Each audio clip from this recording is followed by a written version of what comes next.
আপনাদের জন্য এবং আমাদের জন্য এবং জাতির জন্য একটা সুখবর আছে।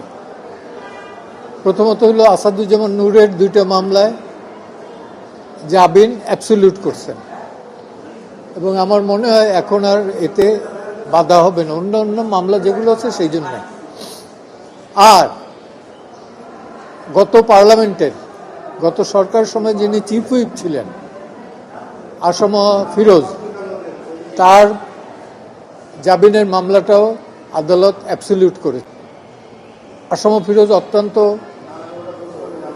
অসুস্থ, আমরা আশা করব যে শীঘ্রই আজকালকের ভেতরে তিনি মুক্তি পাবেন এবং পরিবারের কাছে ফিরে যাবেন এবং সুচিকিৎসা পাবেন।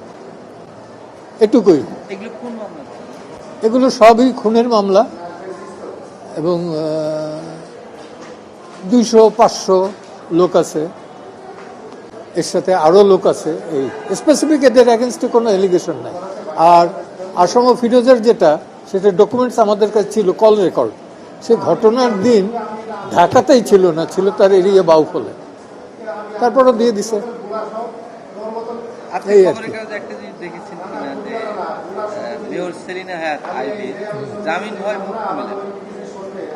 সবগুলো মামলায় হচ্ছে যে এমন ভাবে আসামি করা হয়েছে যে ধরেন যে 400-500 লোকের সঙ্গে ওটার সঙ্গে ঘটনাস্থলে।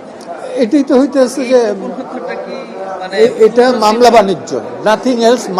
মামলা বাণিজ্য, আমরা এর বন্ধ চাই। আইনের শাসন প্রতিষ্ঠার কথা বললে পরে এই মামলা বাণিজ্য এটা বন্ধ করতে হবে।